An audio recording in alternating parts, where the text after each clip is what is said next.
Cross. 3 Billy Goats Gruff Retold. A tale from the Romance, a medieval fairy tale series. Written by Demelza, Carlton. Autonarrated by AI Charlotte from Google. 1. No one should have been abroad with such a storm raging outside, but the man who entered Father's great hall, drenching the flagstones with every step, feared far more than just the storm. The sea wall has been swept away. The last of the harvest is lost, he gasped out. What of the village? Father asked. The man hung his head. The villagers have already sought high ground, and we will not know how much they have to return to until morning. But with so much water coming through and the size of the waves, they will need sanctuary for more than a night, while the village is rebuilt. Father nodded gravely. On better ground this time, I hope. He clapped his hands. Summon my men. See to it that every man who can help with the evacuation and rebuilding is on hand, first thing tomorrow morning. All Romein's brothers rose as one. Yes, Father. They filed out of the hall, leaving Romein alone at the table. He got to his feet. Father, I am almost a man. Please, let me help the relief effort. Younger boys than he served as pages at court, he knew, but Father kept him here at home instead. Likely because the nearest court was ruled over by the Bishop of Maastricht, the mortal enemy of Father, his family and all those who swore allegiance to Father as Count of Gelderland. Father regarded Romein. Do you have your sword? It is upstairs in the chest by my bed, Romein replied. Swords were not worn to dinner, his mother had said so many times. He and his brothers knew it was as good as law. See that you wear it when you ride out tomorrow. While the others are seeing to the evacuation, you will guard the bridge to Elst.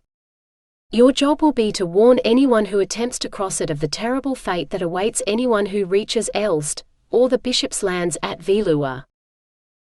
Romein wet his lips. What kind of fate? Last time floods swept away the village, many of our people sought shelter in St. Martin's Church in Elst. When the bishop heard, he had them arrested as thieves and trespassers and punished accordingly, before I or your grandfather could intervene. Romein's mouth dropped open in horror. But it's sacrilege to violate the sanctuary of a church. How could the bishop get away with it, and not be excommunicated?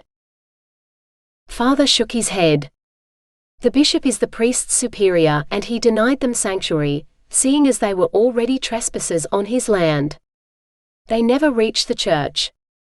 And they cannot be allowed to cross the bridge now, for once they set foot on the bishop's lands, he may do with them as he pleases. So you must stand firm and guard the way.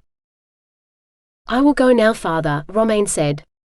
Better that he go without sleep than see any of his father's people punished for trying to flee the floodwaters.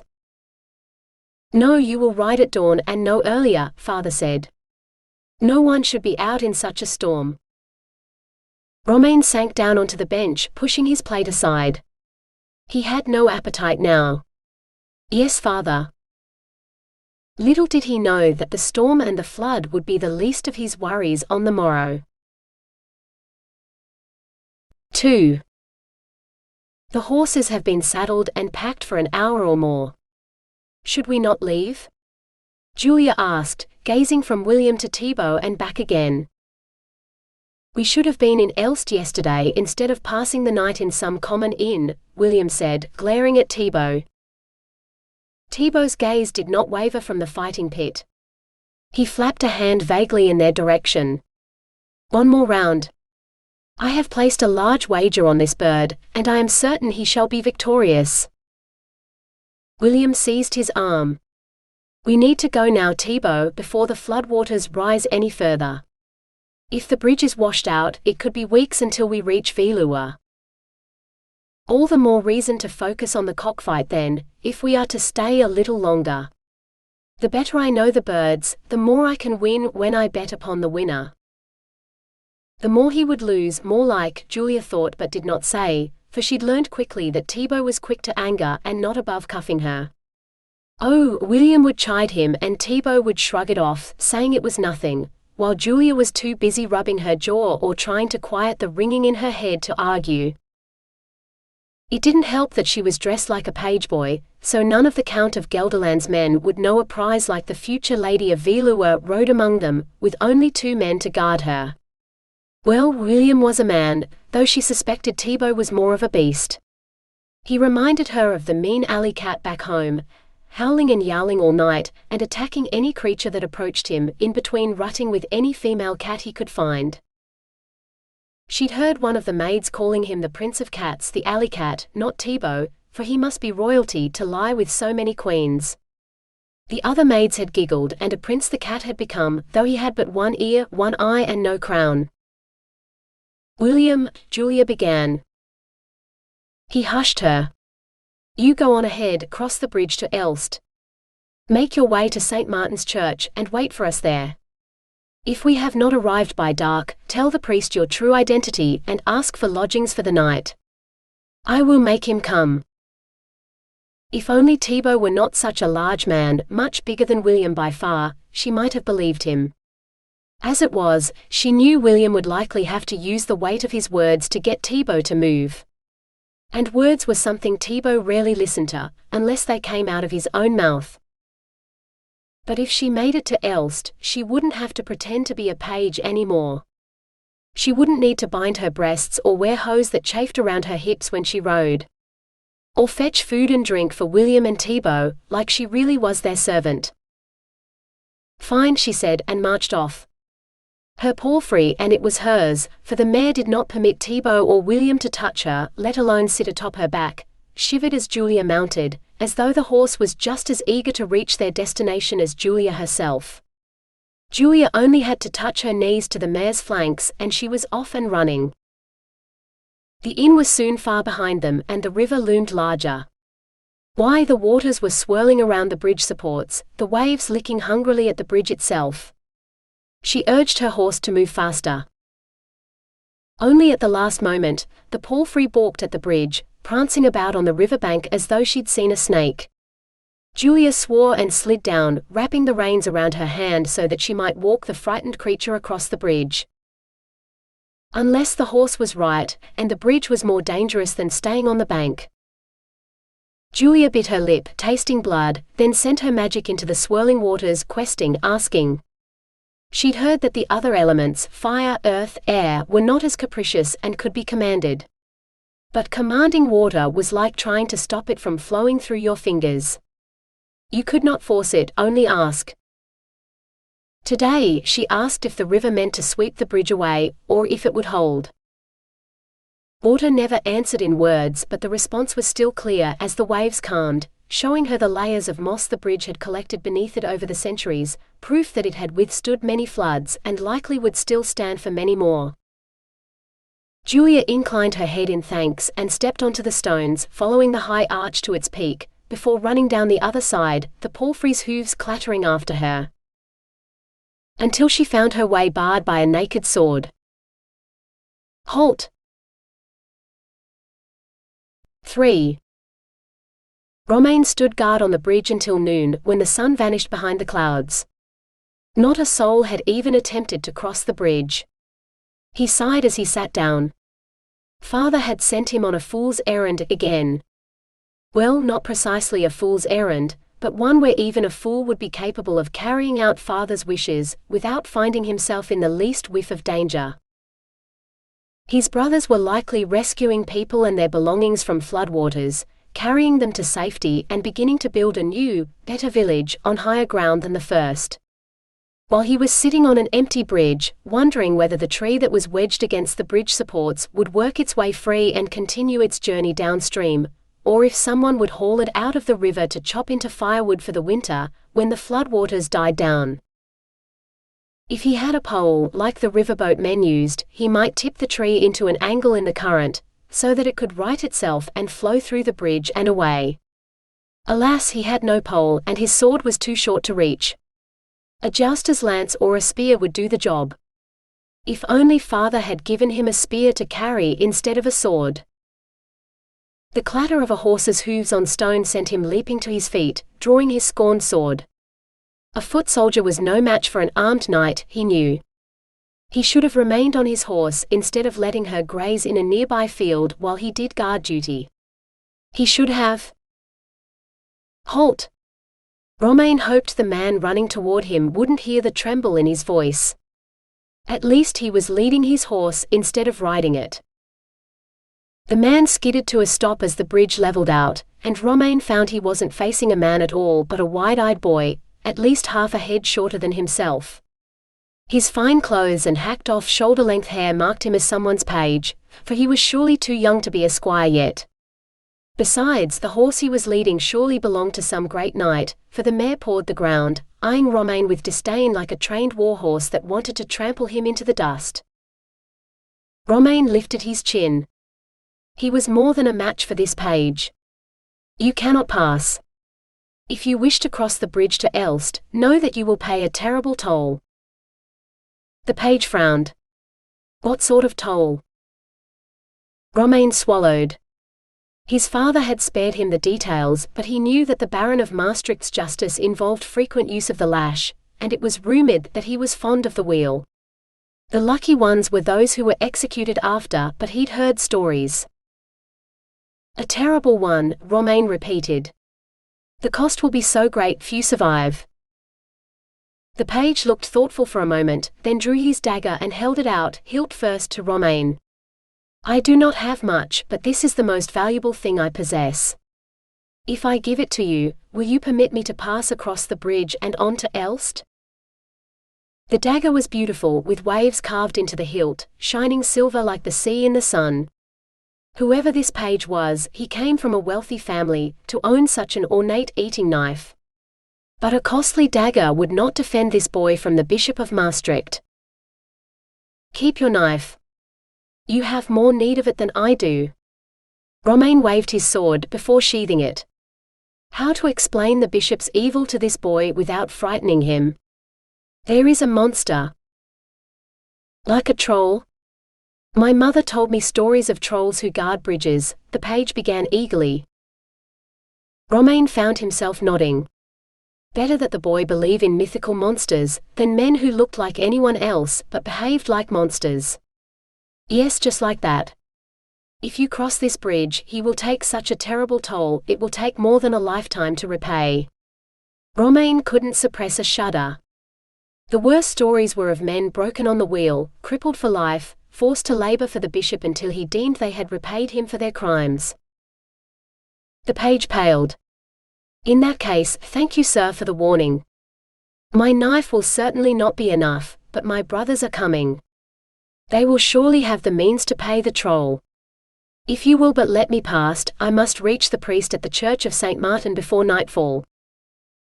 Romein hesitated. If it was up to him, he'd happily let the boy go to church, but the bishop was another matter. You'll never reach the church. If the monster knows you have crossed the bridge. The page patted his horse's neck. Epona is swifter than any monster.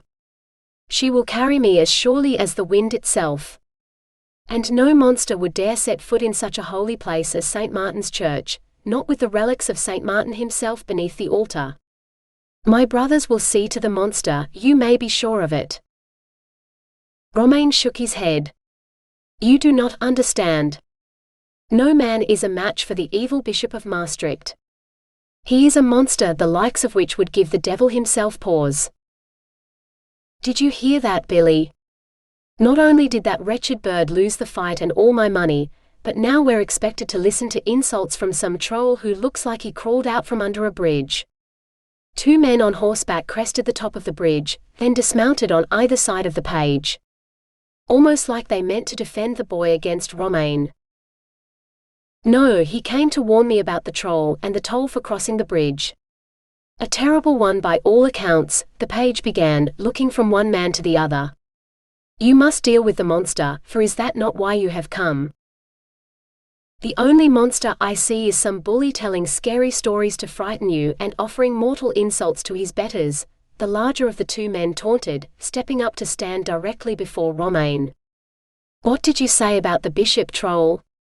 I dare you to say it again.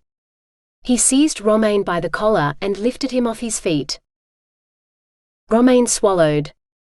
Even if he could draw his sword, the man was too close for him to properly defend himself with it. He should have accepted the page's dagger.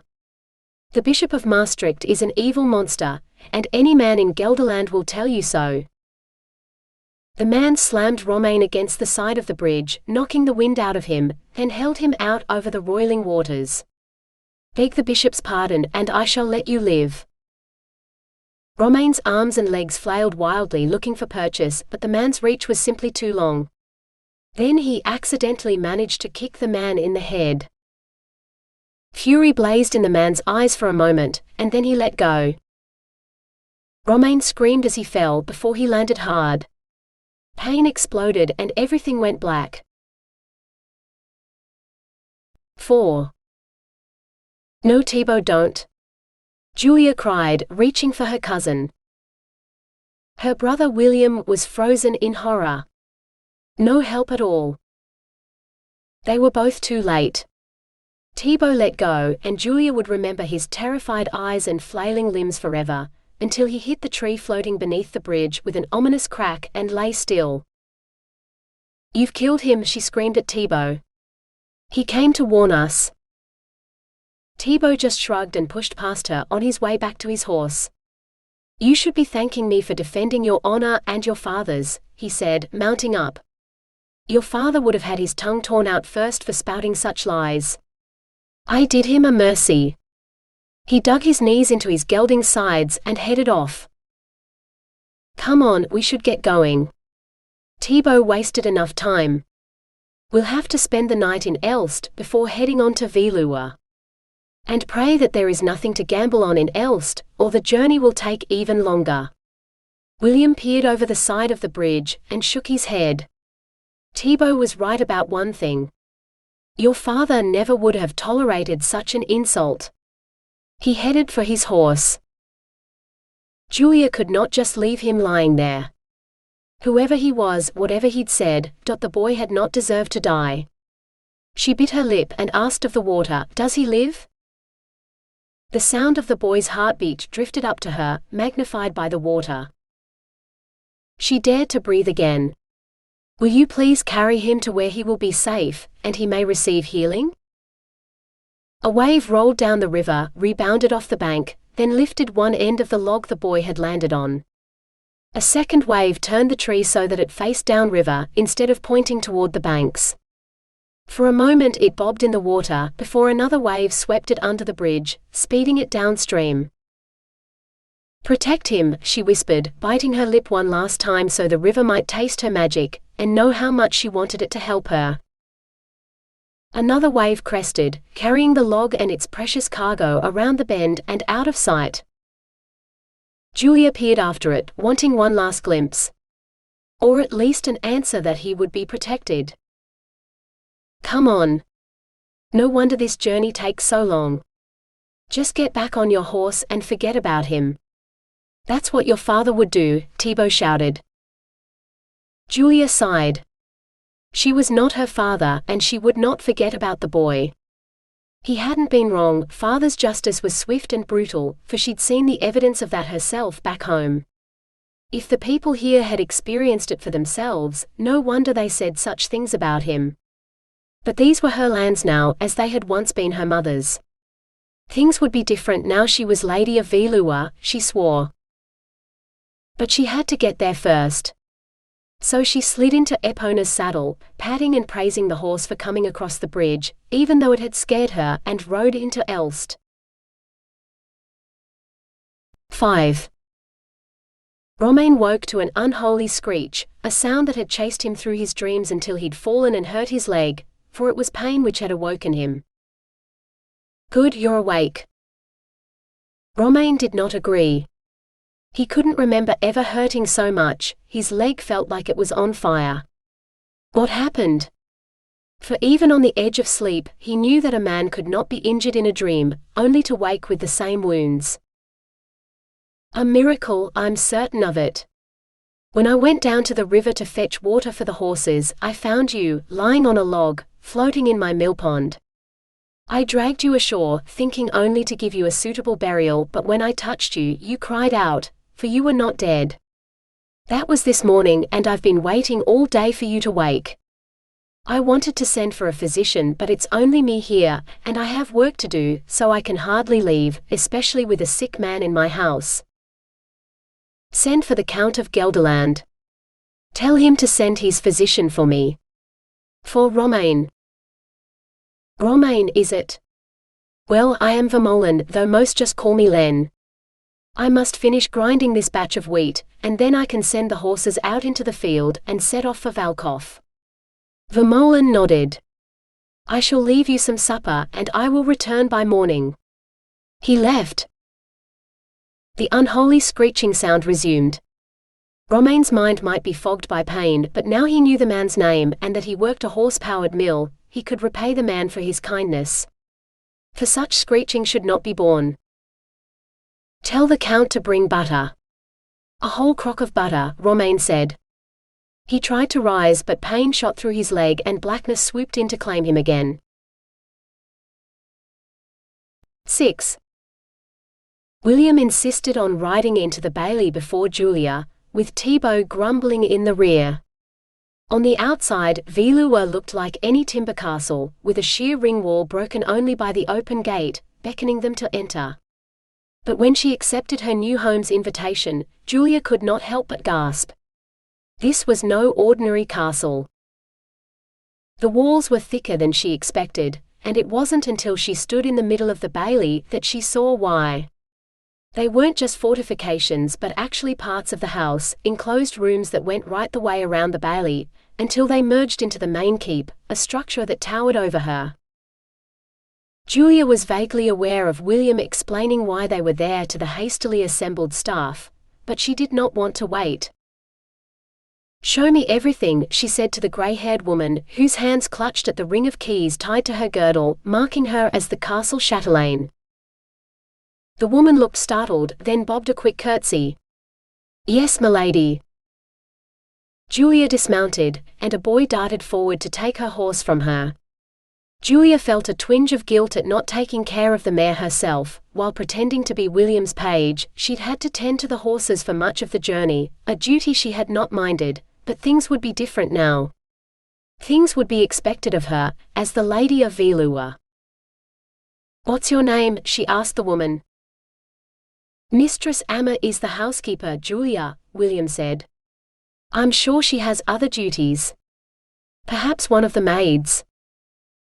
Father had often said that one must begin as one meant to continue.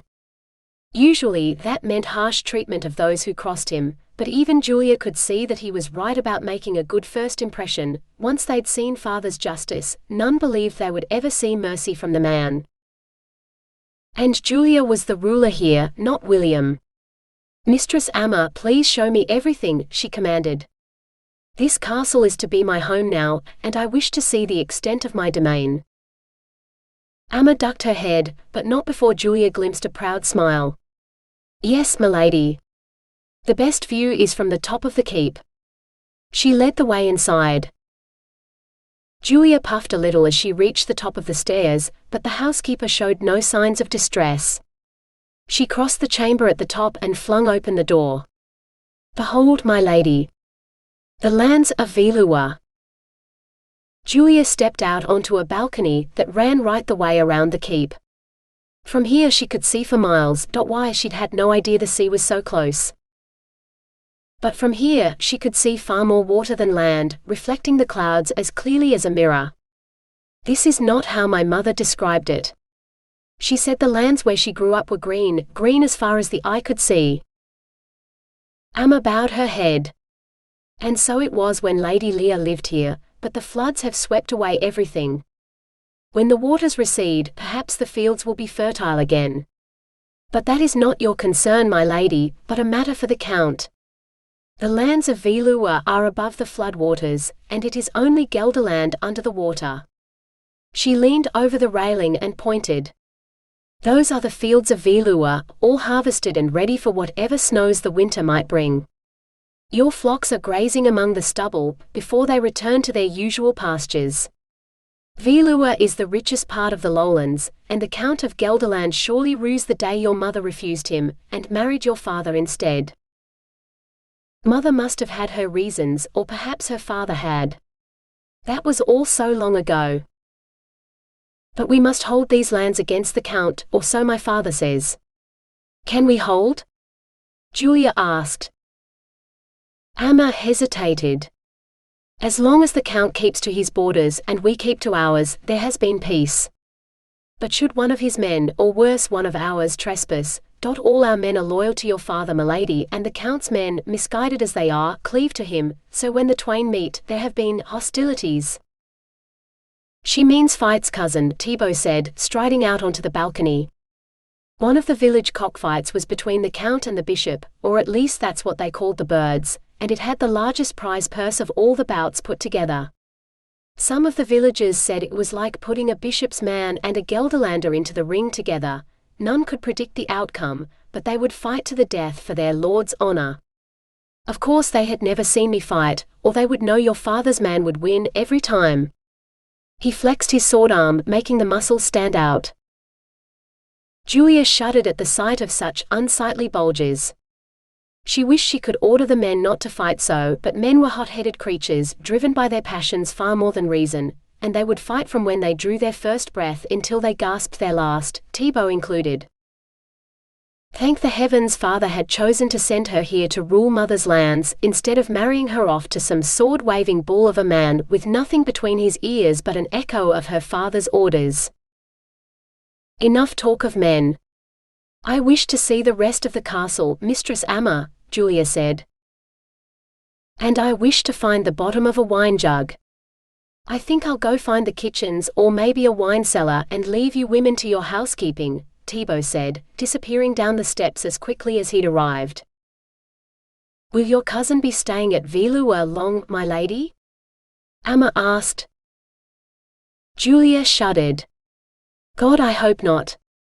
If I have to put up with him another week, I'll push him into the river myself. Amma made no effort to hide her smile. Very good, my lady. I have several stout sons who would only be too happy to be of assistance. Julia couldn't help it. She burst out laughing. She suspected she was really going to like living in Veluwe.